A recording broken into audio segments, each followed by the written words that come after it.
महाराष्ट्र में छत्रपति शिवाजी महाराज की मूर्ति टूटने के मुद्दे पर राजनीतिक गलियारों में शोर बढ़ गया है। ये मामला माफी मांगने के बावजूद तूल पकड़ता दिख रहा है। वहीं एकनाथ शिंदे ने खुले तौर पर 100 बार माफी मांगने की भी बात कही, लेकिन विपक्ष इस मुद्दे को ऐसे ही कायम रखना चाहता है। सीधे तौर पर महाराष्ट्र में एमवीए को एक ऐसा मौका मिला है जिसकी तलाश उन्हें थी, जहां वो एनडीए पर जमकर बरस सके और निशाना साध सके। लेकिन यहाँ मामला गंभीर इसलिए बन गया क्योंकि खुद एनडीए के गुट के नेता ने भी इसका विरोध किया और प्रदर्शन किया है। ये घटना बीते दिनों तेज हवाओं और आंधी के कारण घटी, जहां पीएम मोदी द्वारा अनावरित छत्रपति शिवाजी महाराज की मूर्ति गिरकर टूट गई। इस घटना का असर न केवल महाराष्ट्र की राजनीति पर पड़ा, बल्कि महाराष्ट्र की जनता के आस्था भाव को ठेस पहुंचा है और इसे शिवाजी महाराज का अपमान बताया जा रहा है, जिसके बाद जनता आक्रोशित है। एकनाथ शिंदे ने कहा कि मैं 100 बार शिवाजी महाराज की प्रतिमा के पैर छूने और माफी मांगने के लिए तैयार हूं। उन्होंने कहा कि महाराष्ट्र में शिवाजी महाराज पूजनीय हैं और उन्हें राजनीति से दूर रखना चाहिए। बताते चले, सिंधुदुर्ग में लगी इस मूर्ति के गिरने पर अजीत पवार ने भी दुख जताया। उन्होंने कहा कि मैं महाराष्ट्र की 13 करोड़ जनता से इस पर माफी मांगता हूं।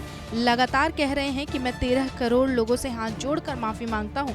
महाराज शिवाजी की प्रतिमा गिरना हमारे लिए एक सदमे जैसा है। वहीं अजीत पवार ने कहा, इस मामले में दोषी पाए गए ठेकेदारों को ब्लैकलिस्ट किया जाएगा। राज्य के डिप्टी सीएम के तौर पर मैं माफी मांगता हूँ। मेरा वादा है कि भविष्य में अब राज्य में ऐसी कोई घटना नहीं होने दी जाएगी। वहीं एकनाथ शिंदे ने कहा कि महाराज शिवाजी महाराष्ट्र के संरक्षक देवता हैं। मैं उनके 100 बार पैर छूकर माफी मांगने के लिए तक तैयार हूं। वहीं बीजेपी नेता और डिप्टी सीएम देवेंद्र फडणवीस ने इसे लेकर दुख तक जताया। हालांकि उन्होंने ये भी कहा कि महाराज की प्रतिमा का निर्माण भारतीय नौसेना उनकी देखरेख में हुआ था। इसमें राज्य सरकार का कोई रोल नहीं था। फडणवीस का कहना है कि राज्य सरकार इससे भी बड़ी शिवाजी की प्रतिमा लगवाएगी और उनके सम्मान को बरकरार रखा जाएगा। दरअसल महाराष्ट्र की राजनीति और समाज में शिवाजी महाराज एक भावनात्मक पहलू है।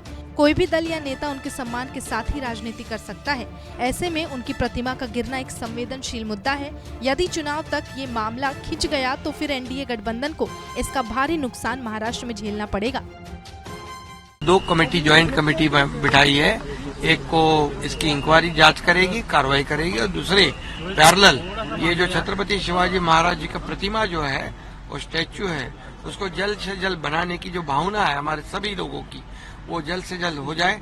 इसलिए उसमें नेवी के अधिकारी, आईआईटी, आर्किटेक्ट, इंजीनियर और जो शिल्पकार है, जो इंटरनेशनल लेवल के जो शिल्पकार हैं, उन्हें भी बुलाया था। और इसमें हम वॉर फुटिंग पे इसमें निर्णय ले रहे, जल्द से जल्द छत्रपति शिवाजी महाराज जी का एक भव्य दिव्य प्रतिमा वहाँ बने, और इसकी तैयारी हम कर रहे हैं। और बाकी इतना ही मैं कहूंगा कि इसकी राजनीति करने के बगैर इसमें सभी लोगों ने सहयोग करने की आवश्यकता है।